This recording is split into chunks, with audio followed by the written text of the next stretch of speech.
तो देखो, first chapter है हमारा हेरिडिटी एंड इवोल्यूशन। तो समझेंगे क्या होता है हेरिडिटी। बच्चे लोग यहाँ ध्यान दो, हेरिडिटी क्या होता है और इवोल्यूशन क्या होता है, वो चीज हम लोग यहाँ पे समझेंगे। हेरिडिटी एंड इवोल्यूशन, ये देखो, ये चैप्टर का जो मतलब है, जो चैप्टर का नाम दिया हुआ है उसको अभी मैं आगे समझाती हूँ तुमको। जैसे एक एग्जाम्पल हम लोग लेते हैं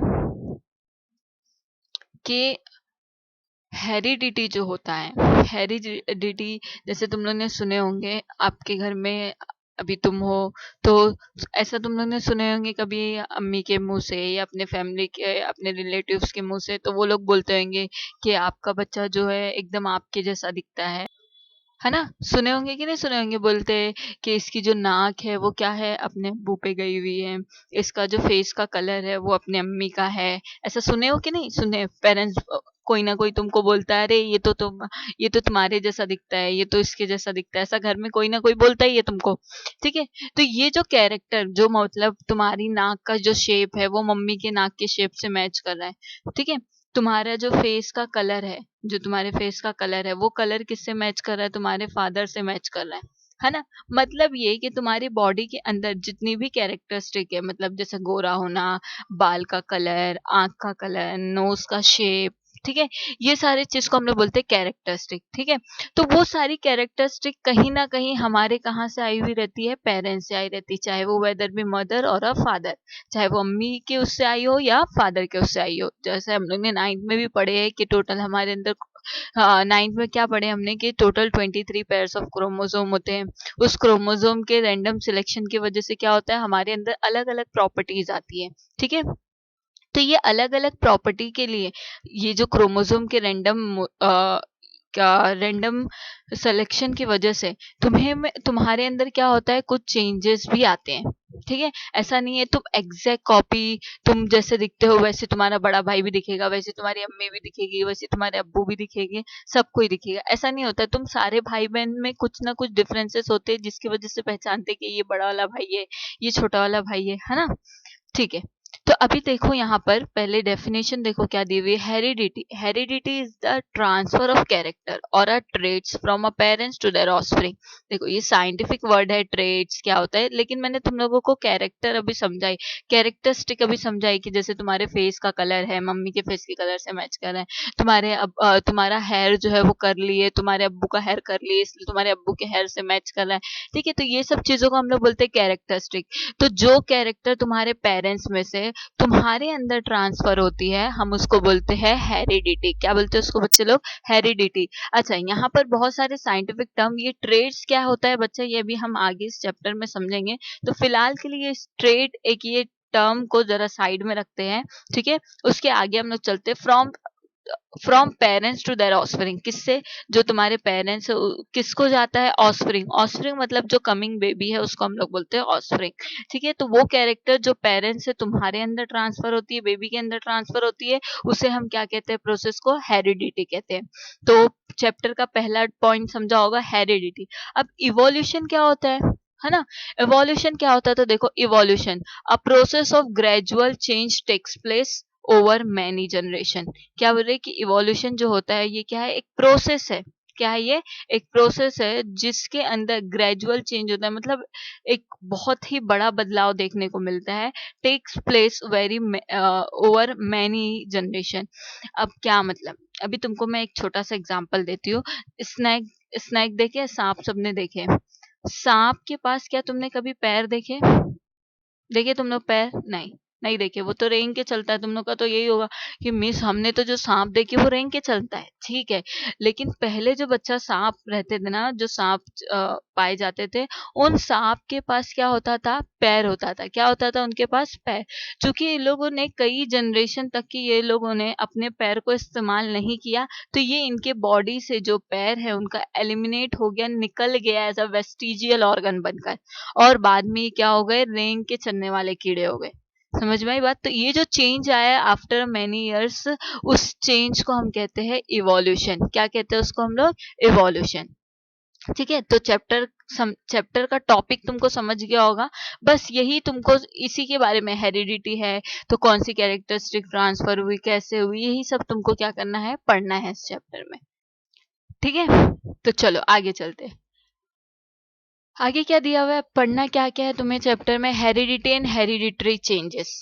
हेरिडिटी क्या होता है, हेरिडिटी चेंजेस क्या होते हैं, ठीक है। उसके अंदर तुम्हें पढ़ना है transcription, translation and translocation, evolution, फिर evidence of evolution, Darwin theory of natural selection, Lamarckism, speciation और ह्यूमन इवोल्यूशन। ये सारे पॉइंट्स है जो तुम्हें इस चैप्टर में क्या करना है, कवर करने। तो चलो हम लोग स्टार्ट करते हैं वन बाय वन, क्या क्या दिया हुआ है। तो देखो पहला क्वेश्चन, कैन यू रिकॉल, मतलब पुरानी जो हमने 9th में पढ़े हैं, 8th में पढ़े हैं, थोड़ा बहुत इसके रिलेटेड, तो अब उस चीजों से सवाल किया गया है, क्या पूछा है, ठीक है। तो देखते हैं पहला क्वेश्चन क्या है, विच component of the cellular nucleus of living organism carries heredity character. Second question है, what what do we call to process of transfer of physical and mental characters from parents to progeny। और third question तुमसे पूछा है, which are the component the DNA molecules. ये सब 9th का ही है, ठीक है। तो मैं एक बार इसको रिवीजन करा देती हूँ, ये क्वेश्चन पहले हम लोग इस क्वेश्चन में कौन कौन से कंसेप्ट है वो मैं जस्ट एक रिवाइज करा देती हूँ, उसके बाद हम लोग इजीली इस क्वेश्चन का आंसर दे पाएंगे, ठीक है। तो अब यहाँ पे स्लाइड पे ध्यान दो। तो अब देखो यहाँ पर एकदम शुरुआत से हम लोग शुरू करेंगे, क्या दिया हुआ है, हमें पता है जो भी लिविंग ऑर्गेनिज्म है वो क्या, किससे बने हुए हैं, सेल से बने हुए, किससे बने हुए, सेल से बने हुए। कोई भी लिविंग ऑर्गेनिज्म किससे बना हुआ है बच्चे लोग, सेल से बने हुए, ये हम लोग शुरू से पढ़ते आ रहे हैं। और सेल ही क्या है, हमारी बेसिक यूनिट ऑफ लाइफ है। अगर सेल नहीं होता तो लिविंग ऑर्गेनिज्म क्या नहीं होता, एग्जिस्ट ही नहीं होता। इसीलिए यहाँ पर दिया हुआ है बेसिक यूनिट ऑफ लाइफ कौन है, सेल है। अच्छा, जो सेल है, सेल के अंदर क्या मिलता है, न्यूक्लियस दिखता है, दिखता है कि नहीं दिखता है, न्यूक्लियस, ठीक है। अच्छा, ये न्यूक्लियस क्यों है सेल के अंदर, वो भी इंपॉर्टेंट है। देखो, the controlling centre of the cell is called the nucleus. Cell के अंदर जो जो फंक्शन हो रहे, जो भी फंक्शन वहां परफॉर्म हो रहे, उन सबको कंट्रोल करने का काम किसका होता है, न्यूक्लियस का होता है। इसीलिए हम लोग न्यूक्लियस को क्या बोलते हैं, controlling centre of the cell बोलते हैं, ठीक है। फिर उसके बाद आगे आगे हमने क्या पढ़े, जो हमारा सेल है, सेल के अंदर न्यूक्लियस होता है, न्यूक्लियस के अंदर होते हैं क्रोमोसोम। यहाँ तुम लोगों को दिख रहा है पेयर्स ऑफ क्रोमोसोम दिख रहा है, तो यहाँ पे क्या होते हैं, pair of chromosome. Inside the nucleus there are chromosome. अगर न्यूक्लियस के अंदर बात करें तो वहां पर क्या होते हैं, क्रोमोसोम होते हैं, जो क्या होते हैं, कॉइल्ड होते हैं। क्या होते हैं वो, कॉइल्ड होते हैं। जैसे क्यों कॉइल्ड होते हैं, अभी वो भी एक क्वेश्चन होगा। कॉइल इसलिए होते हैं बच्चा लोग, क्योंकि अगर वो कॉइल नहीं होगा तो उसको अगर हम लोग खोल देंगे तो वो बहुत बड़ी जगह लेगा सेल के अंदर। तो हम लोग उसको बड़ी जगह ना देते हुए छोटी जगह देने के लिए हम लोग उसको क्या करके रखे हैं, कॉइल करके रखे हुए हैं, ठीक है।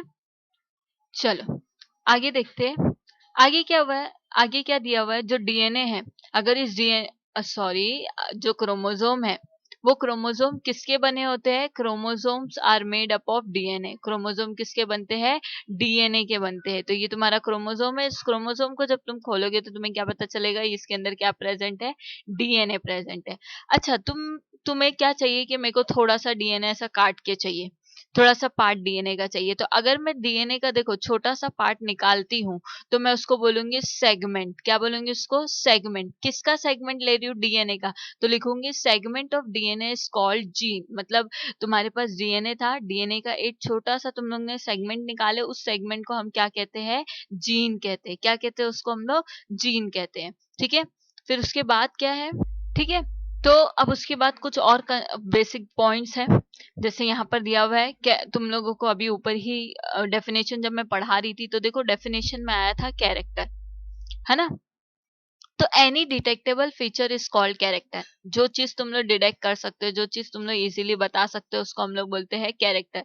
जैसे दिया हुआ है यहाँ पर एक एग्जांपल है साइज, तो हाथी की साइज तुम लोग इजीली बता सकते हो। हाथी हाथी जो साइज में बहुत ही बड़ा है, भारी भरकम होता है ना। तो ये इजीली डिटेक्ट हो सकती है, तो इजीली पहचाना जा सकता है कि हाथी पतला है, हाथी मोटा है। तो ये क्या है, एक तरीके का उसका क्या है, कैरेक्टर है। वहीं पर हम लोग यहाँ पर स्किन का भी एक एग्जांपल लिया हुआ है। जैसे देखो, एक बच्चे की स्किन क्या है, डार्क है, एक बच्चे की स्किन फेयर है। तो ये भी क्या है, एक कैरेक्टर है। ठीक है। वहीं पे आईज की बात करेंगे तो देखो, किसी की आईज ब्लू होती है, किसी की आईज ब्लैक होती है, किसी की ब्राउन होती है, किसी की अलग अलग ऐसे कलर की आईज होती है। तो हम लोग आईज भी एक क्या है, हमारा डिटेक्टेबल है। मतलब इसीलिए हम लोग देख के बोलते हैं कि यार इसकी आंख जो है ना काली है, इसकी आंख क्या है, ब्लू है, इसकी आंख ऐसी है। तो ये भी क्या है, एक कैरेक्टर है। ठीक है। फिर उसके बाद टेक्सचर, किसका, हेयर का। किसी के हेयर अगर तुम लोग देखोगे स्मूथ होते हैं, किसी के देखो कर्ली होते हैं इस तरीके से, है ना। तो ये भी क्या है, एक कैरेक्टर आएगा, कैरेक्टर में आएगा। उसके बाद देखो, हाइट, किसकी हाइट टॉल है, किसी की हाइट शॉर्ट है। जिसकी टॉल है वो हम लोग बोल सकते हैं उसको देख के इजीली, यार ये तो लंबा है। अगर जो छोटा है उसको हम लोग बोलते हैं ये छोटा है। तो ये भी क्या है, एक कैरेक्टर है जो डिटेक्ट कर सकते हैं, इजीली पहचान सकते हैं। इसको ध्यान से देखो, ये सब बेसिक टर्म है जो मैं तुमको समझा रही हूँ। फिर पूरा चैप्टर यही इसी चीज पे घूमेगा। ठीक है। तो चलो आगे चलते।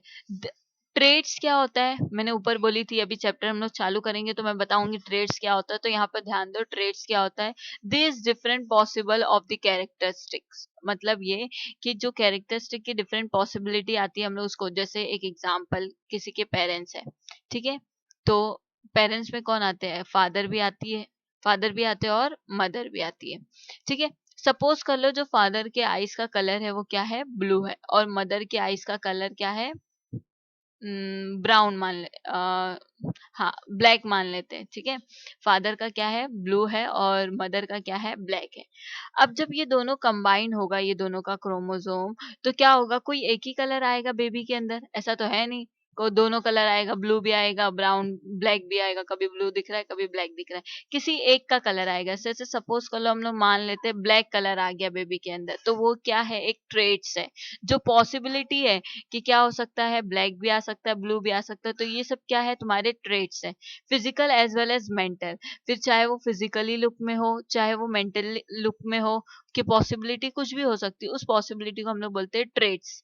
This traits are controlled by genes. ये जितने भी ट्रेट्स है, इसको कौन कंट्रोल करता है, जीन कंट्रोल करता है। ठीक है। ठीक है। अब चलते हैं थोड़ा आगे। हमने पढ़े थे पेयर्स ऑफ क्रोमोसोम, अभी देखे थे जो न्यूक्लियस है, न्यूक्लियस के अंदर क्या होता है, पेयर ऑफ क्रोमोसोम होते हैं। तो ये हमारा पेयर ऑफ क्रोमोसोम है। इस क्रोमोसोम को अगर हम खोलते हैं तो हमें पता चलता है क्रोमोसोम किसके बने हैं, डीएनए के बने हुए। अगर हम डीएनए का एक छोटा सा पार्ट लेते हैं तो हम उसको बोलते हैं जीन। यहाँ पर दिख रहा होगा तुम लोगों को, उसे क्या कहते हैं, जीन। अच्छा, जो क्रोमोसोम पेयरिंग में होते हैं हम लोग उसको बोलते हैं सिस्टर क्रोमेटिड। क्या बोलते हैं इसको हम लोग, सिस्टर क्रोमेटिड। क्या बोलेंगे हम लोग इसको, सिस्टर क्रोमेटिड। ठीक है। अब आगे चलते हैं। देखो, एक ये क्रोमोसोम और दूसरा ये क्रोमोसोम, दो क्रोमोसोम है, पेयर ऑफ क्रोमोसोम। अच्छा, यहाँ पे तुम लोग को दिख रहा है ये जितना पोर्शन व्हाइट है इस क्रोमोसोम में, इस क्रोमोसोम में भी उतना पोर्शन व्हाइट है। यहाँ पे जितना पोर्शन ब्लैक है वहां पे भी जितना पोर्शन ब्लैक है। मतलब जिस तरीके से इसमें डिजाइनिंग दी हुई है क्रोमोसोम की, वही डिजाइनिंग सेम इसमें भी है। तो ऐसे क्रोमोसोम को हम लोग बोलते हैं होमोलोगस क्रोमोसोम। क्या बोलते हैं हम लोग ऐसे क्रोमोसोम को, होमोलोगस। अगर तुम लोग को याद होगा तो मैंने तुम लोगों को मीनिंग बताई थी, होमो का मतलब होता है क्या, सेम। होमो का मतलब क्या होता है बच्चे लोग, सेम होता है। होमोलोगस क्रोमोसोम मतलब सेम टाइप ऑफ क्रोमोसोम को हम लोग क्या करेंगे, homologous chromo. But they are always present in pair. लेकिन ये हमेशा किसमें होते हैं, क्रोमोसोम प्रेजेंट होते हैं हमेशा किसमें, पेयर्स में, जोड़ी में होते हैं। ठीक है। तो आगे चलते हैं। And this genes are present in the pairs. अब चूंकि क्रोमोसोम पेयर्स में है तो इसके अंदर जो जीन होंगे वो भी पेयर्स में। देखो यहाँ पे दिख रहा है पिंक जीन, यहाँ पे भी पिंक जीन, दोनों पेयर्स में। यहाँ पे ग्रीन जीन, यहाँ पे ग्रीन जीन, तो दोनों पेयरिंग्स में। जीन्स भी क्या होते हैं, पेयरिंग्स में होते हैं। Thus a trait is controlled by two genes. अब वो क्या कह रहा है कि एक ट्रेट, एक पॉसिबिलिटी कितने जीन से कैरी होती है, दो जीन से। एक ट्रेट को कंट्रोल करने के लिए कितने जीन की रिक्वायरमेंट होती है बच्चे लोग, टू जीन्स की। कितने जीन्स की रिक्वायरमेंट होती है, टू जीन्स की। मतलब सपोज देखो मैं यहाँ पर बताती हूँ, सपोज करिए जो तुम्हारा क्रोमोसोम है, ये पिंक वाला फर्स्ट वाला जो सेगमेंट है, वो पहला वाला सेगमेंट तुम्हारे आईज का कलर बताएगा। फिर वो ऐसा नहीं होगा कि ये वाला जो सेगमेंट है ये साइड पे वो आईज की कलर बताएगा, ये साइड पे जो है वो नोज का शेप बताएगा, ऐसा नहीं है। ये दोनों जीन मिलकर क्या करेंगे, एक ट्रेड बताएंगे कि आईज का कलर ये होगा। फिर ये दोनों जीन मिलकर क्या बताएंगे, नोज का शेप बताएंगे तुम्हारे, फिर ये दोनों जीन मिलकर बताएंगे तुम्हारे स्किन का कलर कौन सा होगा। तो ये जो दोनों जीन्स मिलकर बता रहे हैं कि ये स्किन का कलर है, जो कलर है वो तो ट्रेट्स है, जो पॉसिबिलिटी उसको हम लोग बोलते हैं ट्रेट्स। ठीक है, उसके बाद ये जो जीन्स क्या है अलग अलग फॉर्म में प्रेजेंट है, उसको हम लोग कहते हैं अलेल्स। क्या कहते हैं उसको, अलेल। यहाँ पे वही जीन्स देखो, ये मदर का क्रोमोसोम है, ये फादर का क्रोमोसोम है। ठीक है, ये मदर के क्रोमोसोम में ये क्या कर रहा है, आइस का कलर बता रहा है, तो यहाँ पर क्या है, फादर के क्रोमोसोम में ये भी क्या कर रहा है, आइस का कलर बता रहा है। तो ये दोनों ट्रेट्स है। ठीक है, अब ये भी जीन है, ये भी जीन है, लेकिन ये डिफरेंट जीन है, ये डिफरेंट जीन है, तो ऐसे टाइप्स के जीन्स को हम लोग क्या कहते हैं, अलील्स कहते हैं। क्या कहते हैं हम लोग उसको, अलील। ठीक है, ठीक है। अब आगे चलते हैं। हमें पता है कि जो हमारी पूरी बॉडी है, होल ऑर्गेनिज्म, जो लिविंग ऑर्गेनिज्म, वो किससे बना है, सेल से बना हुआ है। यहाँ पे दिख रहा है तुम लोगों को सेल, कई सेल है, क्योंकि हम मल्टी सेलुलर ऑर्गेनिज्म है तो बहुत सारे सेल होंगे। जैसे यहाँ पे तुमको दिख रहा है बहुत सारे सेल है, हर सेल के पास अपना न्यूक्लियस होता है। जी हाँ, सब सेल के पास अपना न्यूक्लियस है। अच्छा, हर न्यूक्लियस के अंदर डीएनए होगा, हाँ होगा भाई, क्योंकि न्यूक्लियस के अंदर क्रोमोसोम है, क्रोमोसोम के अंदर ही तो डीएनए होता है। Each cell has a DNA. यहाँ पर क्या बता रहा है कि एवरी सेल हैव क्या, डीएनए। सब सेल के पास क्या होता है, डीएनए होता है। ठीक है, अब सवाल उठेगा कि कितना कितना वहां अगर डीएनए है तो हर एक सेल के पास कितने टोटल क्रोमोसोम होते हैं। तो हर एक सेल के पास टोटल कितने क्रोमोसोम होते हैं, 46 क्रोमोसोम होते हैं बच्चे लोग। कितने क्रोमोसोम होते हैं, 46। ह्यूमन की बात चल रही है, ह्यूमन के अंदर 46 होते हैं। अदर एनिमल्स के पास अलग अलग, सबका क्रोमोसोम नंबर बच्चा लोग अलग होता है। ठीक है, हम इंसान का क्रोमोसोम कितना होता है, 46 होता है। और ये कैसे होते हैं, 23 के पैर में होते हैं। कितने में होते हैं, 23 के पैर्स में होते हैं। ठीक है, तो यहाँ पे दिख रहा है दो दो क्रोमोसोम पेयरिंग में ऐसे कितने पैर बनते, 23 पैर बनते। अच्छा, उसमें से 22 पैर्स जो होते हैं, इनमें से 22 पैर्स को हम लोग बोलते हैं ऑटोजोम। क्या बोलते हैं उसको, ऑटोजोम। ये सब 9th में पढ़े हैं। क्या बोलते हैं हम लोग उसको, ऑटोजोम। और जो वन पेयर ऑफ क्रोमोसोम है, जो वन पेयर ऑफ क्रोमोसोम है बच्चा, हम लोग उसको बोलते हैं सेक्स क्रोमोसोम या gender determine. Gender determine, gender बताने वाला। मतलब अगर एक्स है तो फीमेल है, अगर वाई है तो मेल है। ये जेंडर बताने का काम ये लास्ट के पेयरिंग का क्रोमोसोम करता है। ठीक है, ठीक है। तो अब देखते हैं, चालू करते हैं। हमने क्या दिया हुआ है, heredity and hereditary change. Heredity क्या होता है और हेरिडिटरी चेंज क्या होता है। You know that heredity is a transfer of biological character from one generation to another via genes. क्या कह रहा है कि जो हेरिडिटी है वो क्या है, एक ट्रांसफर है, ट्रांसफर करता है, जो भेजता है क्या, क्या भेजता है, characteristic, biological character. Bio means living. ठीक है, लिविंग ऑर्गेनिज्म की कैरेक्टरिस्टिक को ट्रांसफर करता है एक जनरेशन से दूसरी जनरेशन को। अच्छा, कैसे ट्रांसफर करता है, जीन्स के थ्रू, जीन्स लेके जाने का काम करते हैं उसको। Gregor Johann Mendel is pioneer of the modern genetics. ठीक है, ये साइंटिस्ट का नाम दिया हुआ है कि ये मॉडर्न जेनेटिक्स है। मतलब जेनेटिक्स इसलिए कहा गया है क्योंकि रिलेटेड टू जीन्स की बात हुई, इसीलिए इनको जेनेटिक्स कहा गया है। जेनेटिक्स की स्टडी कहते हैं। It took a long time to understand the conclusion of his research about heredity.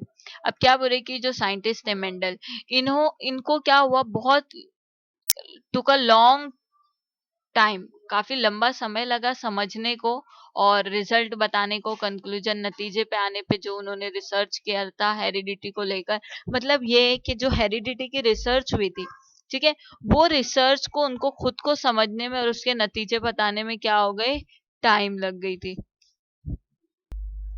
ठीक है, in 1901 the reason behind the sudden change were understood due to mutation theory of Hugo de Varis. Meanwhile, in 1902, Walter Sorton observed the paired chromosome in the cells of grasshopper.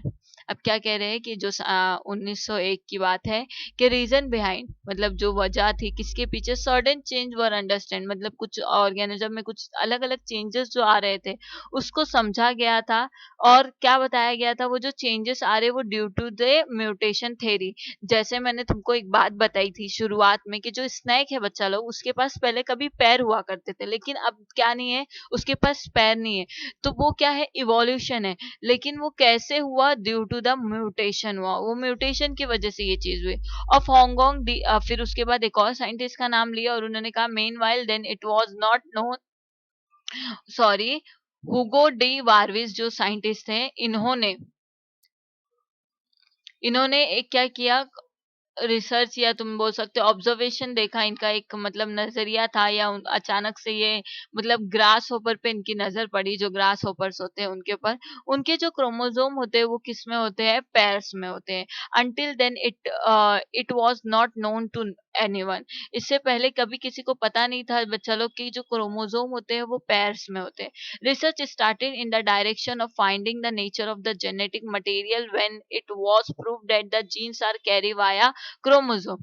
तो अब क्या हो गया, अब चूंकि grasshopper के chromosome pairs में थे तो उसको देखकर इन्होंने क्या कर दिए, रिसर्च चालू कर दिए इन द डायरेक्शन ऑफ उस तरफ, फाइंडिंग और नेचर ऑफ जेनेटिक, मतलब जो जीन्स है उसके अंदर कौन कौन सी कैरेक्टरिस्टिक, कौन सी खूबियां है, वो सब के बारे में जानने के लिए इन्होंने उसके पीछे रिसर्च करना चालू की। इट वॉज प्रूव, और ये साबित हो गया कि क्या, that genes are carry via chromosome, जो जीन्स है वो किसकी वजह से एक दूसरे में जाते हैं, वो क्रोमोसोम की वजह से जाते हैं। Through which the 1944 try of scientist Oswald every और माइसिन एमसी चार्टी, ये तीन साइंटिस्ट थे, ठीक है, and Colin MacLeod prove that the except viruses, लोग ने बताया कि all living organism have DNA as a genetic material, जितने भी लिविंग ऑर्गेनिज्म होते हैं, जितने भी लिविंग ऑर्गेनिज्म होते हैं उन सबके पास क्या होता है बच्चा लोग, डीएनए होता है।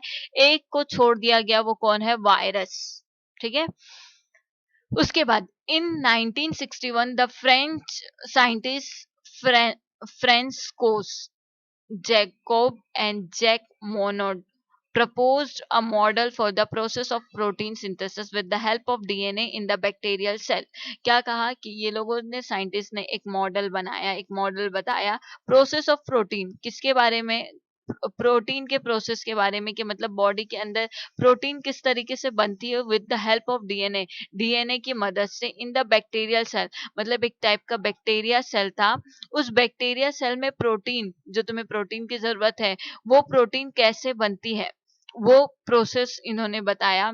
It help to uncover the genetic code hidden in the DNA, और इसकी वजह से जो डीएनए के अंदर कुछ जेनेटिक कोड थे वो क्या हो गए, सामने आ गए।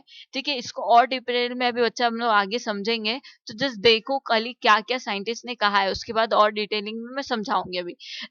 thereby the techniques of recombinant DNA technology emerged which has vast scope in the field of genetic engineering। अब चूंकि क्या हुआ ना बच्चा लोग, डीएनए के बारे में कुछ लोगों को पता नहीं था, लेकिन जब धीरे धीरे साइंटिस्ट उसमें रिसर्च करने लगे तो बहुत सारी बातें क्या होने लगी, खुलने लगी। तो उसमें जब रिसर्च चालू होने लगा, ज्यादा से ज्यादा रिसर्च होने लगे, तो उसमें स्कोप जो था वो बहुत ज्यादा बढ़ गया था। ठीक है, the science of the heredity is useful for diagnosis, जो साइंस ऑफ हेरिडिटी, जो हेरिडिटी है उसका इस्तेमाल किस लिए करने लगी, यूजफुल फॉर द डायग्नोसिस, मतलब बीमारी का जांच करने के लिए, ट्रीटमेंट के लिए, and the prevention of the heredity disorder, production of hybrid varieties of animals and the plant and the industrial process in which the microbes are use. अब हेरिडिटी के बारे में पता चलने के बाद ना बच्चा, साइंटिस्ट लोग ने उसका इस्तेमाल करना चालू किए। अब वो लोगों ने क्या किए, उन लोगों को जब पता चल गया कि कोई भी जीन हमारी बॉडी के अंदर अगर आता है, चाहे वो डिफेक्ट हो या चाहे वो अच्छा, वो क्या है, किसी ना किसी जनरेशन से हमारी बॉडी में पास हुआ है वाया क्रोमोसोम, और क्रोमोसोम के अंदर जीन होता है जो जीन लेकर आया हुआ है। तो उससे क्या हो जा रहा था, पता चल जा रहा था कि तुम्हें कोई भी बीमारी इजीली डिटेक्ट हो जा रही थी डीएनए की वजह से, उसका ट्रीटमेंट आसान हो जा रहा था। फिर उसी डीएनए की मॉडिफिकेशन कर देते हम, अगर डीएनए की मॉडिफिकेशन कर देते तो हम लोगों को हाइब्रिड नए नए ऑर्गेनिज्म देखने को मिलते हैं। इंडस्ट्री वगैरह में माइक्रो ऑर्गेनिज्म की ग्रोथ वगैरह बहुत ही अच्छी हो जाती है उसकी वजह से। ठीक है। तो ये सब साइंटिस्ट का मतलब जो शुरू में उन्होंने कंसेप्ट दिया था, वो सारी चीजें यहाँ पर बताई गई है। अब देखो मैं यहाँ तुम्हें समझाती हूँ क्या होता है। बच्चा लोग वहां पर इतना कुछ तुम लोग पढ़े डीएनए के बारे में, तो अब यहाँ ध्यान दो, ठीक है, ये सब इम्पोर्टेंट है। अभी तुम लोग पढ़ रहे थे, क्या पढ़ रहे थे बच्चा लोग? हमने पढ़े जो सेल है, सेल के अंदर होता है न्यूक्लियस, न्यूक्लियस के अंदर होते हैं क्रोमोसोम, और ये क्रोमोसोम किस में होते हैं? पेयरिंग में होते हैं, और फिर ये क्रोमोसोम किसके बने होते हैं? डीएनए के बने होते हैं। अब सारी ना बात बच्चा चलेगी डीएनए पे। डीएनए क्या, डीएनए कैसा, डीएनए क्यों ऐसा, डीएनए क्यों वैसा, ये बात चलेगी। डीएनए किससे बना हुआ है, डीएनए को बनाने के लिए क्या क्या चाहिए, क्यों चाहिए, ये सारी बातें अब यहाँ पर चलेगी। अब डीएनए ये दिख रहा है, तुम लोगों ने देखे होंगे, ये तो बहुत पहले से तुम लोग देखते आ रहे हो, डीएनए की फिगर ऐसी होती है। ये डबल हेलिक्स है। इस स्ट्रक्चर को क्या बोलते हैं हम लोग बच्चा लोग? डबल हेलिक्स बोलते हैं। अब मैं जरा ना इस डीएनए को खोल रही हूँ, तो मैं जब इस डीएनए को खोलूंगी तो ये कुछ सीडी की तरह ऐसे बन जाएगा, और इसमें ऐसी ऐसी ऐसी लाइनिंग, करेक्ट है? ठीक है। अब मैं क्या बोल रही हूँ सुनो, ये जो सीडी है, CD is nothing but DNA. इस सीडी को बनाने के लिए बच्चा हमें चाहिए तीन चीज। क्या चाहिए हमें? कितनी चीज? तीन चीज। मतलब डीएनए को बनने के लिए कितनी चीज की रिक्वायरमेंट है? तीन। पहला है पेंटोज शुगर, दूसरा है फॉस्फेट, तीसरा है नाइट्रोजन बेस। समझ में आई बात? ठीक है। अब ये कैसे बनेगा? देखो, ये जो सीडी है, सीडी का वन साइड बना रहे, सीडी के वन साइड पे सबसे पहले हम लोग अटैच करेंगे पेंटोज शुगर। क्या अटैच करेंगे हम लोग? Pentose sugar. अभी ऊपर बताई तीन चीज की जरूरत होती है, उसमें से पहला कौन है? Pentose sugar.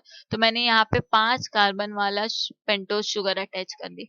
उस शुगर से मैंने क्या की? फॉस्फेट, फॉस्फोरस ग्रुप अटैच कर दी।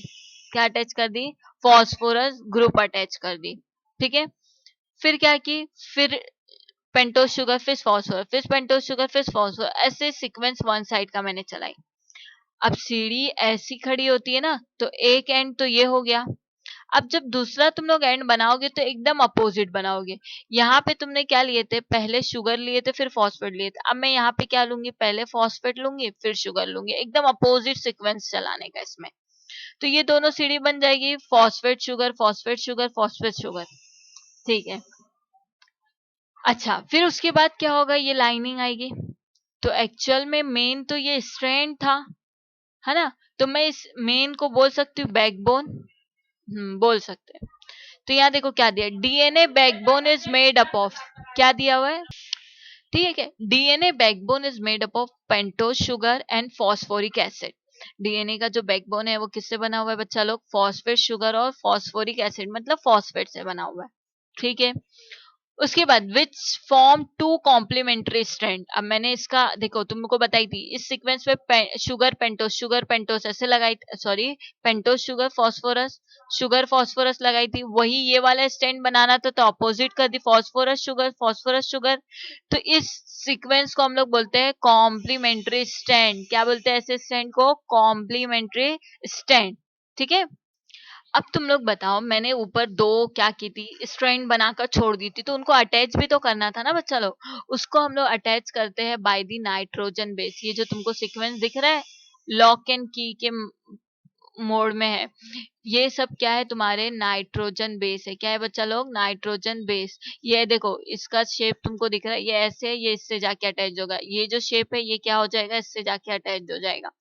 Eight the side of this strand, अब इन स्ट्रैंड के साइड पे every sugar is attach to the nitrogen base. हर शुगर को हम क्या लगाएंगे? नाइट्रोजन बेस लगाएंगे। यहाँ पर दिख रहा है जितने शुगर है उन सबको क्या लगाया जा रहा है? नाइट्रोजन बेस लगाया जा रहा है, ताकि इसे ज्वाइन कर दिया जाए। ठीक है। अब इस नाइट्रोजन शुगर में कौन, सॉरी, इस शुगर के साथ जो नाइट्रोजन अटैच किए उस नाइट्रोजन का नाम है, टोटल जो डीएनए के अंदर नाइट्रोजन होते हैं वो टोटल 4 होते हैं, जो तुम्हें याद रखना है। 4 नाइट्रोजन बेस होते हैं डीएनए में। पहला होता है एडिनाइन, जिसको हम लोग शॉर्टकट कैपिटल ए से डिनोट करते हैं। दूसरा होता है गुआनिन, जिसको हम लोग शॉर्टकट जी में डिनोट करते हैं, capital G.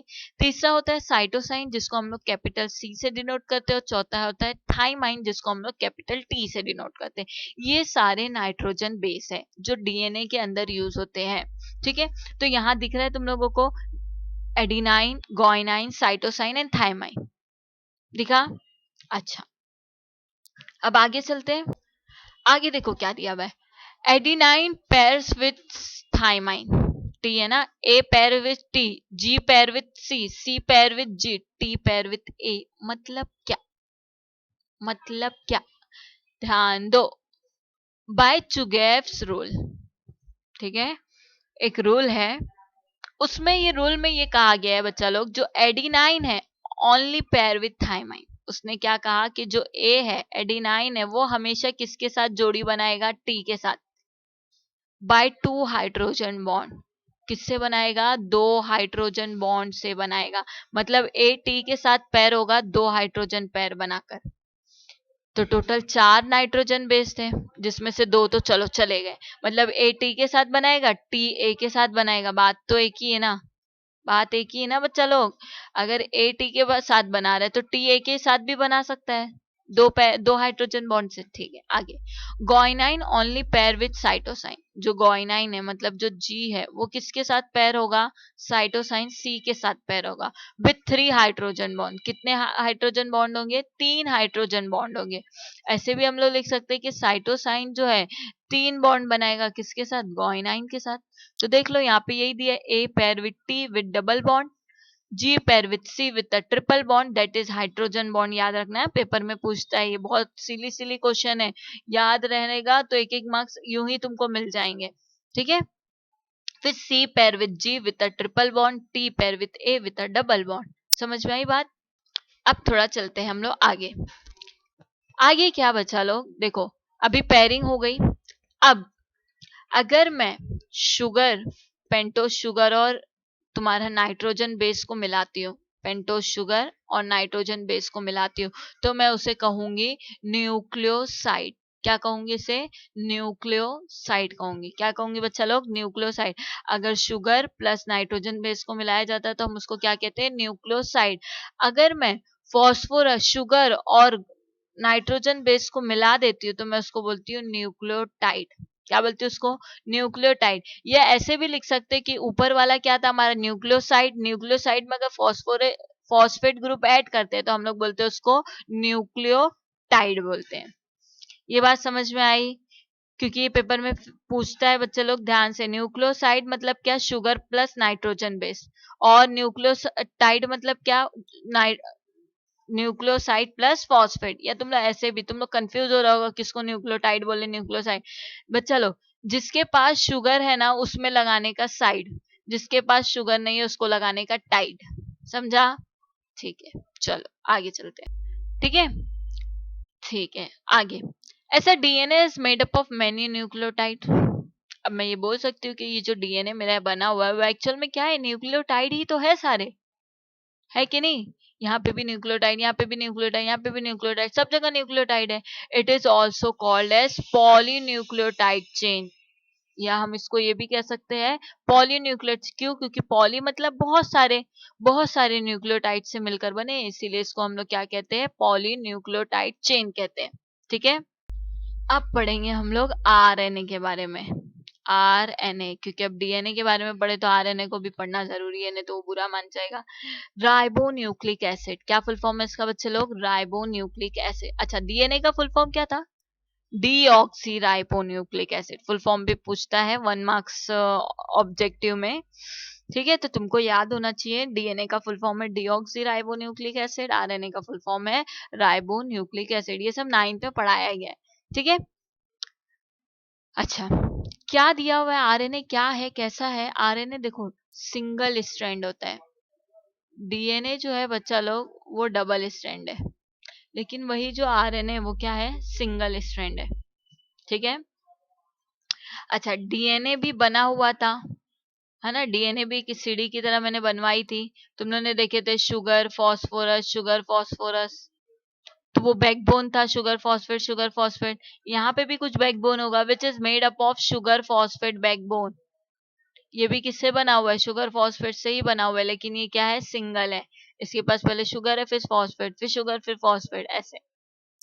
And with 4 nitrogen base, इनके पास भी क्या होता है बच्चा, सेम डीएनए की तरह इनके पास भी कितने पेयर होते हैं, 4 नाइट्रोजन बेस होते हैं। कितने होते हैं, 4 नाइट्रोजन बेस होते हैं, जिसमें पहला है एडेनाइन, दूसरा है गुआनिन, साइटोसाइन। अच्छा, डीएनए की तरह ये भी होता है, इनके पास डीएनए के पास भी एडेनाइन था, गुआनिन था, साइटोसाइन था। डीएनए के पास थाइमाइन था, लेकिन जो आरएनए है बच्चा लोग, उसके पास थाइमाइन ना होते हुए उसके पास होता है यूरेसिल। क्या होता है उसके पास? यूरेसिल। ठीक है। जो डीएनए है, सॉरी, जो आरएनए है, RNA is a second important nucleic acid of this cell. RNA क्या है? एक सेकेंड इंपॉर्टेंट न्यूक्लिक एसिड है। अब ये न्यूक्लिक एसिड क्या होता है ना, ये थोड़ा आगे तुम लोग समझोगे, बस याद रख लो अभी फिलहाल कि आरएनए जो क्या है वो सेकेंड न्यूक्लिक एसिड है, जो बहुत इंपॉर्टेंट है हमारे बॉडी में। अभी ये सब टर्म समझा रही हूँ, अभी चैप्टर का मेन तो मैंने चालू नहीं किया। अभी जो बेसिक चीजें हमें उसमें जरूरत है पढ़ने की, वो सब तुम्हें मैं यहाँ पे दिखा रही हूँ। ठीक है, देखो, the nucleotide is a smallest unit of the chain of the RNA. जो न्यूक्लियोटाइड होता है वो सबसे छोटा यूनिट होता है, सबसे छोटा हिस्सा होता है आरएनए का। ठीक है। Large number of nucleotides are bonded together to form molecules of RNA. वो क्या बोल रहा है? बहुत सारे न्यूक्लियोटाइड क्या होते हैं? बॉन्ड होते हैं। और क्या बनाते हैं वो? जब ये बहुत सारे न्यूक्लियोटाइड बॉन्ड हो जाएंगे तो ये एक ऐसी पेयरिंग बन जाती है, ऐसी लाइन बन जाएगी। इसे हम कहते हैं मॉलिक्यूल्स। क्या कहोगे तुम लोग इसको? मॉलिक्यूल। किसके मॉलिक्यूल्स? एटम के? नहीं। एटम के बारे में पढ़ रहे क्या? या नहीं, किसके बारे में पढ़ रहे? डी आरएनए के बारे में पढ़ रहे। किसके बारे में पढ़ रहे बच्चा लोग? आरएनए। तो जो बहुत सारे न्यूक्लियोटाइड मिलकर क्या बनाते हैं? आरएनए मॉलिक्यूल्स बनाते हैं। ठीक है, ठीक है मिस, आगे चलते हैं। आरएनए बच्चा जो है ना वो 3 हिस्सों में क्लासिफाई हुआ है। यहां से अब तुम्हारे चैप्टर की हो रही है शुरुआत। ठीक है। आरएनए क्या हुआ है? 3 हिस्से में डिवाइड हुआ है, जिसमें से पहले का नाम है मैसेंजर आरएनए, दूसरे का ट्रांसफर और तीसरे का है राइबोसोमल आरएनए। एमआरएनए हम लोग उसको शॉर्ट में बोलते हैं, ट्रांसफर को टीआरएनए बोलते हैं और राइबोसोमल को आरआरएनए बोलते हैं। ठीक है। यहाँ पे तुम लोग उन सबकी फोटो दिख रही है। मैसेंजर आरएनए दिख रहा है आप लोगों को, ट्रांसफर आरएनए भी दिख रहा है और आरआरएनए भी दिख रहा है। अच्छा बच्चा लोग, तुम्हें ये सब याद रखना है। तुम्हारे पेपर में कभी कभार तुम्हें ये डायग्राम दे दिया जाता है और पूछता है कि which types of RNA are here, या which type of RNA name the given below. तो तुम्हें आना चाहिए बताने कि ये क्या है, मैसेंजर आरएनए, ये ट्रांसफर आरएनए, ये आरआरएनए। बात समझ में आई? ठीक है। अब जरा चलते आगे। जो हमारे पास डीएनए होता है, क्या होता है हमारे पास? जो डीएनए हमारे बॉडी के अंदर होता है वो क्या है? Nothing but gene. अगर डीएनए का मैं एक छोटा सा पार्ट निकाल लूं तो वो क्या है? जीन। ये जीन के पास ना बच्चा लो सारी इंफॉर्मेशन होती है, तुम कैसे दिखने वाले हो। यहाँ दिख रहा है? तुम ये जो दिखने वाले हो, गोरे, टॉल, स्ट्रेट हेयर, ये सारी जो तुम्हारी कैरेक्टर है, ये किसके पास होती है? ये जीन को अगर तुम पढ़ लोगे तो तुम्हें पता चल जाएगा जो न्यू बेबी है वो कैसा फॉर्म होने वाला है। या हम लोग थोड़ा और साइंटिफिक जाते हैं तो हमें पता चलता है, जब हम जीन को पढ़ते हैं तो हमें पता चलता है उसके अंदर कौन कौन सी प्रोटीन चाहिए। मतलब इस टॉल आदमी को बनाने के लिए, इस टॉल इंसान को बनाने के लिए कौन कौन सी प्रोटीन की रिक्वायरमेंट है, वो किसके पास होता है? मैसेज जीन्स के पास होता है। मतलब क्या मिस, क्या बोलना चाह रहे हो? ये लड़का है बच्चा, ये बनने वाला है, समझो ये पैदा होने वाला है, इसको बनाना है हमको। तो कैसे बनाएंगे हम लोग? पहले हम जाएंगे जीन के पास। किसके पास जाएंगे? जीन के पास। इस जीन के अंदर ना बच्चा लोग सब कुछ होता है, सब कुछ, कि जो बेबी बनने वाला है वो कैसा बनने वाला है, कौन कौन सी प्रोटीन की जरूरत है, ये बताता है तुमको। तुम वो प्रोटीन इससे ले लो और वो बेबी फॉर्म कर लो। बस यही तो बता रही थी। तो देखो, आगे थोड़ा चलते हैं। जो डीएनए है, डीएनए क्या होता है? डीएनए के पास होता है नाइट्रोजन बेस, है ना। नाइट्रोजन बेस से हमने अभी पढ़े कि उसके बाद न्यूक्लियोटाइड्स उसके बैकबोन होते हैं, और वो क्या होता है? उनके पास नाइट्रोजन बेस होता है जिससे वो पेयरिंग करते हैं। आरएनए के पास कौन कौन से नाइट्रोजन बेस होते हैं? Adenine, thymine, guanine, cytosine. ये 3 क्या होते हैं? डीएनए, सॉरी इधर डीएनए की बात चली, नॉट आरएनए। तो यहाँ पर डीएनए के पास 4 नाइट्रोजन बेस होते हैं, adenine, thymine, guanine and cytosine. ठीक है।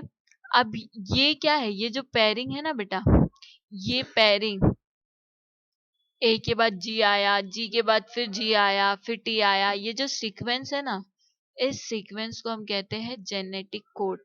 क्या है ये? Genetic code. ठीक है। इंफॉर्मेशन ऑफ प्रोटीन सिंथेसिस, अब इसी ये कोड के फॉर्म में होता है, और जब तुम इस कोड को पढ़ लोगे तो तुम्हें पता चल जाएगा कि इसके अंदर कौन कौन सी प्रोटीन रिक्वायरमेंट है, कौन कौन सी प्रोटीन इसके पास है, वो प्रोटीन लेके आओ और नया डीएनए बनाओ, न्यू बेबी बन गया। ठीक है, चलो अब चलते हैं जरा आगे। अब हम क्या बनाएंगे बच्चा लोग? डीएनए बनाएंगे हम किसके अंदर? सेल के अंदर। ठीक है, तो देखो कैसे ये हमारा सेल है ब्लू वाला, सेल के अंदर होता है न्यूक्लियस, इस न्यूक्लियस के अंदर क्या है? डीएनए है। ठीक है, ठीक है। अब जो इसके पास डीएनए है ना, मुझे एग्जैक्ट सेम वही डीएनए का बेबी चाहिए, तो मैं क्या करूंगी? अब देखते कैसे करेंगे। ये जो डीएनए है, इस डीएनए को कॉपी करने के लिए पहले हम भेजेंगे मैसेंजर आरएनए को। किसको भेजेंगे? मैसेंजर आरएनए को भेज दिए। देखो ये मैसेंजर आरएनए गया, क्या करेगा? It carry the information of protein synthesis from the gene into the nucleus to the ribosome and the cytoplasm which produce protein. क्या कह रहे हैं? ये मैसेंजर आरएनए जाएगा इस डीएनए के पास, इस डीएनए के अंदर जितनी इंफॉर्मेशन होगी प्रोटीन बनाने की, वो सब इस न्यूक्लियस से, इस डीएनए के अंदर, इस न्यूक्लियस के अंदर डीएनए से ले लेगा। अच्छा, लेके कहाँ जाएगा ये लेकर जाएगा राइबोसोम के पास। किसके पास जाएगा ये? राइबोसोम। राइबोसोम कहाँ होता है? राइबोसोम होता है साइटोप्लाज्म के अंदर। कहाँ होता है बच्चा लोग राइबोसोम? साइटोप्लाज्म के अंदर। मतलब ये कि सेल में से तुम लोग न्यूक्लियस में से डीएनए का इंफॉर्मेशन लिए, कौन कौन सी प्रोटीन चाहिए तो ये डीएनए बनेगा, ये मैसेंजर आरएनए ने लिया। अब ये जाएगा राइबोसोम के पास, और ये राइबोसोम कहाँ होता है? साइटोप्लाज्म के अंदर होता है। जो क्या करते हैं, ये साइटोप्लाज्म क्या करता है? क्यों ये यहाँ गया साइटोप्लाज्म के पास? क्यों? क्योंकि जो साइटोप्लाज्म है वो प्रोटीन बनाने का काम करता है। क्या करता है? प्रोटीन बनाने का काम करता है। या हम लोग बेसिकली ऐसे बोल सकते हैं बच्चा लोग, हमारे बॉडी के अंदर होता है साइटोप्लाज्म, पढ़े हैं हमने, है ना?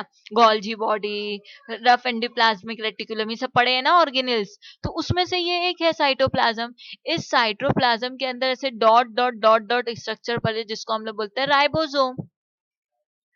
ठीक है, राइबोसोम। ये जो मैसेंजर आरएनए इस राइबोसोम के पास आएगा, ये साइटोप्लाज्म के अंदर राइबोसोम है, ये क्या करेगा? प्रोटीन बनाएंगे सब।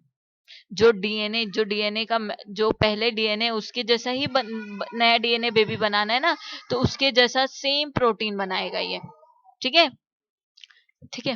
तो देखो यहाँ तुम लोगों को दिख रहा होगा, ये हमारा न्यूक्लियस है, न्यूक्लियस के अंदर डीएनए, डीएनए ने क्या लिया? डीएनए के पास गया मैसेंजर आरएनए, मैसेंजर आरएनए ये सारी इंफॉर्मेशन लिया।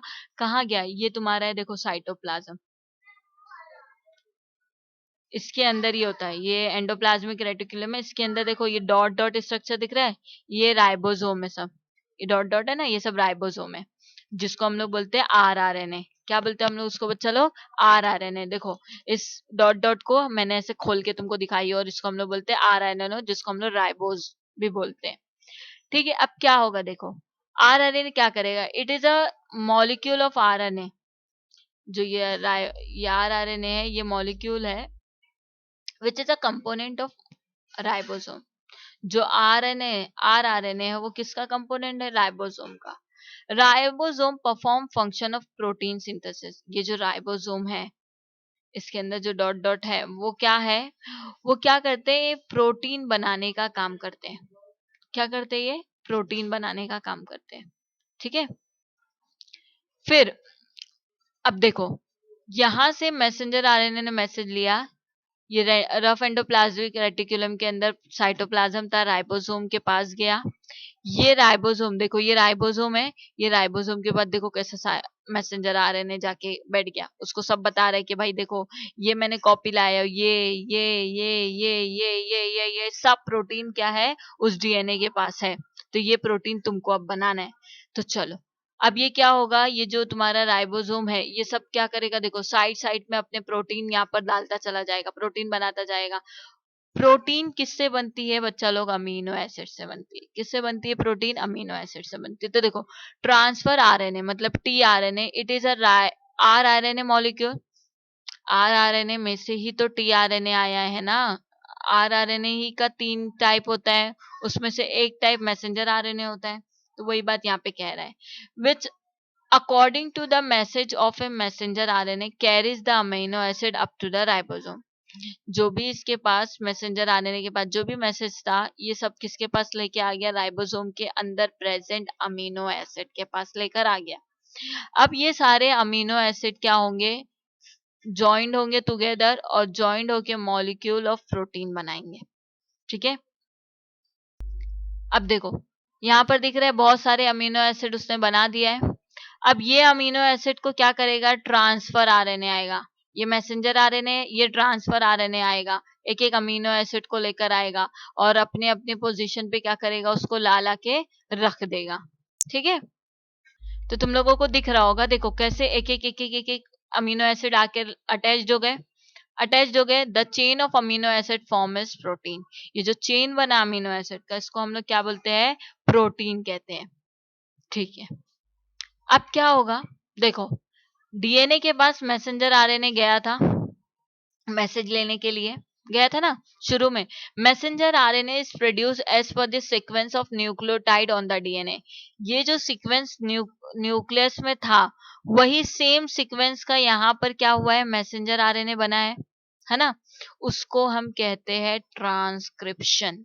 क्या कहते हैं इस प्रोसेस को, ट्रांसक्रिप्शन। मतलब जो मेन डीएनए के पास जो भी सीक्वेंस था, वो सीक्वेंस सेम मैसेंजर आरएनए बनाया, तो उस सारे प्रोसेस को हम कहते हैं transcription.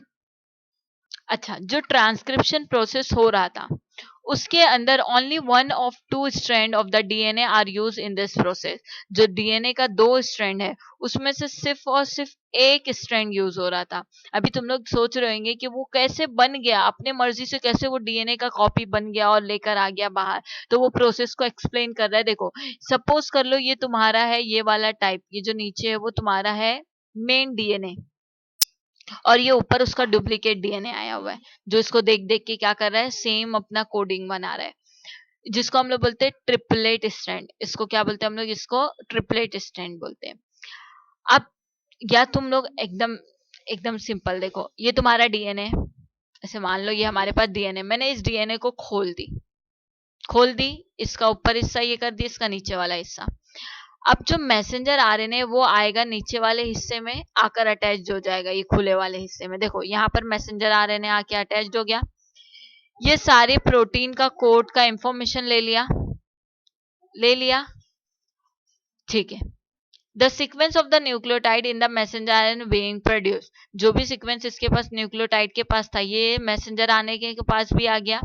Is always complementary of the DNA strand is use for the synthesis. अच्छा, जो ये नया स्ट्रैंड मैसेंजर आरएनए के पास आया, क्या वो सिमिलर आया, सिमिलर नहीं आता है बच्चा लोग, ये क्या आता है, कॉम्प्लीमेंट्री आता है। मतलब क्या, अगर इसके पास एडिनाइन है, तो हमें पता है जो एडिनाइन है वो किसके साथ अटैच्ड होगा, यूरेसिल के साथ अटैच्ड होगा, तो उसका कॉम्प्लीमेंट्री स्ट्रैंड आएगा, ना कि एकदम सेम स्ट्रैंड आएगा, इसका कॉम्प्लीमेंट्री स्ट्रैंड आएगा। ठीक है, अब चलते हैं हम लोग आगे। ये मैसेंजर आरएनए राइबोसोम के पास आया, ये मैसेंजर आरएनए फिर यहाँ पर आकर लग जाएगा। ठीक है, अब जब देखो इसमें क्या होगा, the messenger RNA form in the nucleus come into the cytoplasm. जो न्यूक्लियस के अंदर मैसेंजर आरएनए बना, वो किसके पास आ जाएगा, साइटोप्लाज्म के अंदर आ जाएगा। ठीक है, it brings in the coded message from the DNA. ये क्या करेगा, कोडेड मैसेज कहाँ से लेकर आएगा, डीएनए के पास से लेकर आएगा। अब देखो, ग्रुप ऑफ 3 न्यूक्लियोटाइड्स को हम कहते हैं ट्रिपलेट कोडॉन। क्या कहते हैं, ट्रिपलेट मतलब क्या, मतलब ये बच्चा लो कि देखो यहाँ पर न्यूक्लियोटाइड दिख रहे हैं, ये 3 ग्रुप है, 3 नाइट्रोजन बेस है, 3 नाइट्रोजन बेस के ग्रुप को हम कहते हैं ट्रिपलेट कोडॉन। क्या कहते हैं हम लोग, ट्रिपलेट कोडॉन कहते हैं। और 1 अमीनो एसिड, ये जो 3 ट्रिपलेट कोडॉन है, वो क्या करते हैं, एक अमीनो एसिड देते हैं। क्या देते हैं हम लोगों को, एक अमीनो एसिड देते हैं। Each messenger RNA is made up of 1000 of codon. जो एक मैसेंजर आरएनए होता है, ऐसे 1000 ऑफ कोडॉन से बने हुए होते हैं। मतलब ये 1000 ऑफ बॉक्सेस दिख रहा है, ऐसे बॉक्सेस से बने हुए होते हैं। ठीक है, अब आगे बढ़ते हैं। अब आगे बढ़ते हैं, ये साइटोप्लाज्म के अंदर ये सीक्वेंस आ गया। अब ये सीक्वेंस क्या बता रहा है, अमीनो एसिड बनाना है। अब ये क्या करेगा, राइबोसोम सारे अमीनो एसिड प्रोड्यूस कर देगा, ठीक है। ये अमीनो एसिड क्या होगा, ट्रांसफर आरएनए, यहाँ पे दिख रहा है ट्रांसफर आरएनए, ये सारे अमीनो एसिड को लेके जाके इनके सीक्वेंस पे लेके जाकर क्या कर देगा, लगा देगा, ठीक है। अब देखो यहाँ समझो, as per the codon on the messenger RNA amino acid are supply by the transfer RNA. जो कोडॉन, जो कोडेड आया हुआ रहेगा मैसेंजर आरएनए के पास, वही कोड, वही अमीनो एसिड क्या करेगा, मैसेंजर आरएनए उसको ला कर देगा। अपनी मर्जी का कोई भी अमीनो एसिड नहीं ला कर देगा, इसके पास जो कोड है वही कोड का अमीनो एसिड आएगा, ठीक है। As per the codon on the messenger RNA amino acid are supply by the transfer RNA is called translation. क्या कहते हैं इसको हम लोग, ट्रांसलेशन। मतलब ये जो मैसेंजर आरएनए के पास जो कोडॉन है, वही कोड के हिसाब से जो अमीनो एसिड ट्रांसफर आरएनए ला कर देता है, उस प्रोसेस को हम लोग बोलते हैं ट्रांसलेशन। क्या बोलते हैं हम लोग उस प्रोसेस को बच्चे लोग, ट्रांसलेशन, ठीक है। The amino acid brought in by transfer RNA are bonded together with the help of rRNA. क्या बोल रहा है कि जो ये अमीनो एसिड है, ये ट्रांसफर आरएनए से आते हैं लेकर, और ये लेकर आने के साथ किसके साथ बॉन्ड हो जाते हैं, आरआरएनए के साथ बॉन्ड हो जाते हैं विद पेप्टाइड बॉन्ड। क्या मतलब ये, यहाँ ध्यान दो, यहाँ तुम्हारा कोडॉन है, ये कोडॉन है, मैसेंजर आरएनए ने क्या किया, ये मैसेंजर तुम्हारा आरएनए है, ठीक है। ये मैसेंजर आरएनए वो अमीनो एसिड लेकर आया। मैंने अभी पिछले सिखाई थी कि जो ट्रिपलेट कोडॉन होता है एक अमीनो एसिड देता है। यहाँ पर दिख रहा है ये ट्रिपलेट प्रोडॉन है, ट्रिपल है, 3 है। ये ट्रिपलेट कोडॉन एक अमीनो एसिड देगा, फिर ये ट्रिपलेट कोडॉन एक अमीनो एसिड, ये ट्रिपलेट कोडॉन एक अमीनो एसिड, ठीक है। अभी जरा इसको जूम करो, नीचे वाला कौन सा है, मैसेंजर आरएनए, ये उसका खुद का कोड है जिसको हम लोग बोलते हैं कोडॉन। अब क्या होगा, उसके ऊपर आकर कौन जुड़ेगा, ट्रांसफर आरएनए। वो क्या करेगा, जो तुम्हारे कोडॉन के पास जो मैसेज, उसका अपोजिट वाला क्या करेगा, सॉरी नाइट्रोजन बेस लाएगा। ए के साथ यू पैर होता है, सी के साथ जी और यू के साथ ए, वो पैरिंग ला दिया, दे दिया। तो ये कोडॉन था, तो जो ऊपर पैर बना उसको हम लोग बोलते हैं एंटी कोडॉन। क्या बोलते हैं उसको हम लोग, एंटी कोडॉन। और ये पूरे सीक्वेंस को, ये जो कोडॉन और एंटी कोडॉन, ये जो सीक्वेंस बना रहे हैं, उस सीक्वेंस को हम लोग बोलते हैं कॉम्प्लीमेंट्री सीक्वेंस। क्या बोलते हैं हम लोग इसको बच्चा लोग, कॉम्प्लीमेंट्री सीक्वेंस बोलते हैं, ठीक है। अब आगे चलते हैं, आगे क्या बोल रहे हैं, आगे वो बोल रहा है जो ये तुमने अमीनो एसिड ला ला कर यहाँ पर अटैच किए हो, देखो यहाँ पे जो तुमने अमीनो एसिड अटैच किए हो, ये अमीनो एसिड हवा में नहीं रहेंगे, क्योंकि ये amino acid messenger transfer RNA लाकर रखकर चला जाएगा। अब ये लोग क्या करते हैं, आपस में बॉन्डिंग करते हैं, बॉन्ड बनाते हैं। उस बॉन्ड को हम लोग बोलते हैं पेप्टाइड बॉन्ड। जब अमीनो एसिड के बीच में जो बॉन्ड फॉर्म होता है, उस बॉन्ड को हम लोग बोलते हैं पेप्टाइड बॉन्ड। क्या बोलते हैं हम लोग उसको, पेप्टाइड बॉन्ड बोलते हैं, ठीक है। Ribosome keeps on moving from one end of the messenger to other end by the distance of one triplet codon.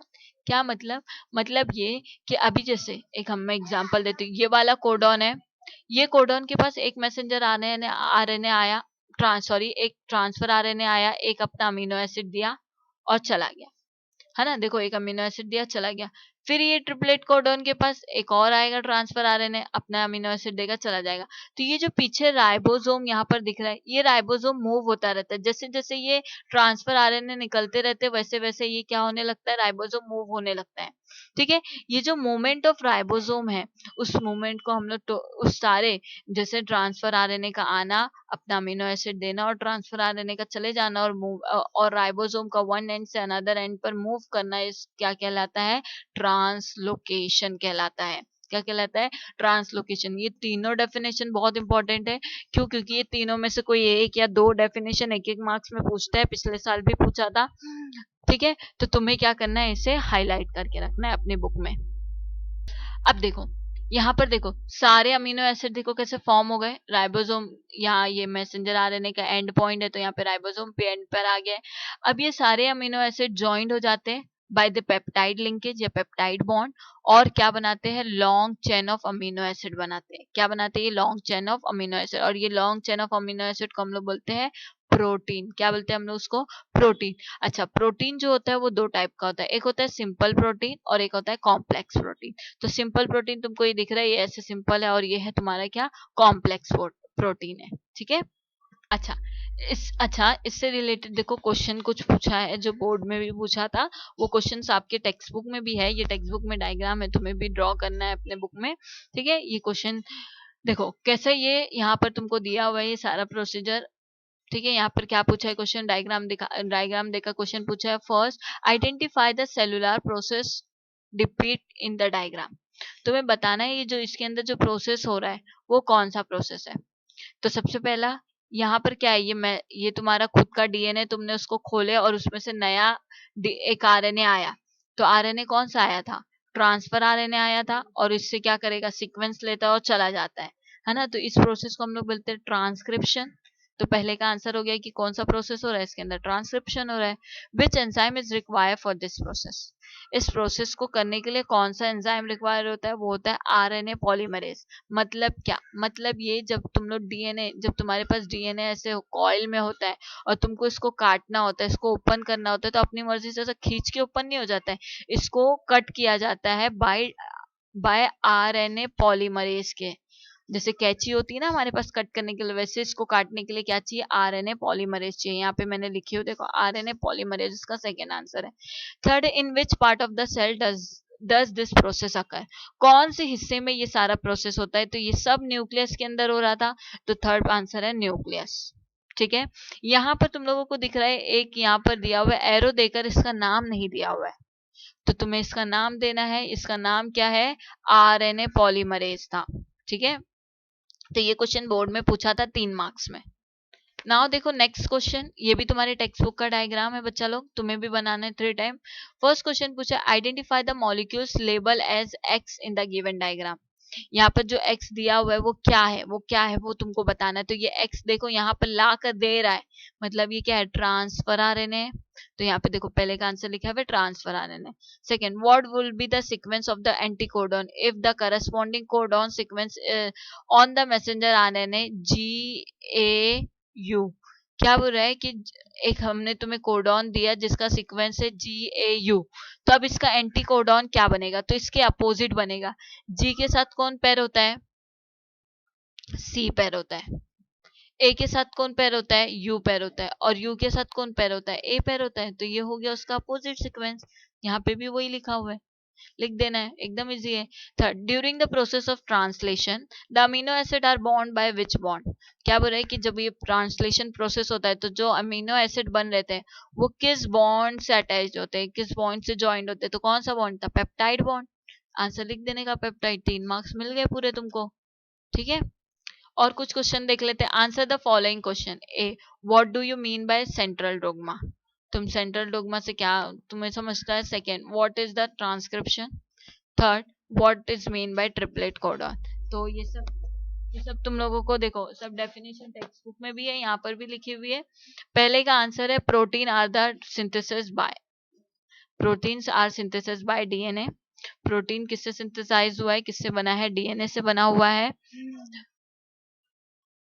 दो, थ्रो द आरएनए, किसके वजह से, आरएनए की वजह से डीएनए बनता है, क्योंकि आरएनए ही जाता है तो डीएनए के सीक्वेंस लेकर आता है और उसके प्रोटीन बनते हैं। This is called a central dogma. इस सारे प्रोसेस को हम लोग क्या कहते हैं, सेंट्रल डोग्मा। तो सेंट्रल डोग्मा की डेफिनेशन हो गई, ये टेक्स्ट बुक में भी यही है। Transfer of information from molecules of the DNA to the messenger RNA is called the transcription process. Transcription process क्या होता है उसकी डेफिनेशन लिखना है। और फिर ट्रिपलेट कोडॉन क्या होता है, इट इज अ 3 न्यूक्लियोटाइड होता है। ठीक है, 3 न्यूक्लियोटाइड कोड होता है जिसमें 1 अमीनो एसिड प्रोड्यूस होता है, उसको हम लोग ट्रिपलेट कोडॉन बोलते हैं। ठीक है। B, explain the process of formation of complex protein. किस तरीके से कॉम्प्लेक्स प्रोटीन बनता है उसका प्रोसेस तुम्हें एक्सप्लेन करना है। तुम्हें डाइजेस्ट में इसका आंसर है, तुम वहां से भी ले सकते हो। ये सब बोर्ड में पूछा गया क्वेश्चन है जो मैं तुमको यहाँ पर स्क्रीन पर दिखा रही हूँ। ठीक है, आगे देखो एक ऑब्जेक्टिव भी पूछा था। Transfer of information from molecules of the DNA to the messenger RNA is called dash process. क्या बोल रहा है कि डीएनए के सॉरी सेल के अंदर न्यूक्लियस है, न्यूक्लियस के अंदर डीएनए, डीएनए की इंफॉर्मेशन लेके जाने का मैसेंजर आरएनए को, या मैसेंजर आरएनए डीएनए से इंफॉर्मेशन लेकर जो जाता है उस प्रोसेस को क्या कहते हैं? तो उस प्रोसेस को हम लोग कहते हैं ट्रांसक्रिप्शन। ये ऑब्जेक्टिव में पूछा था।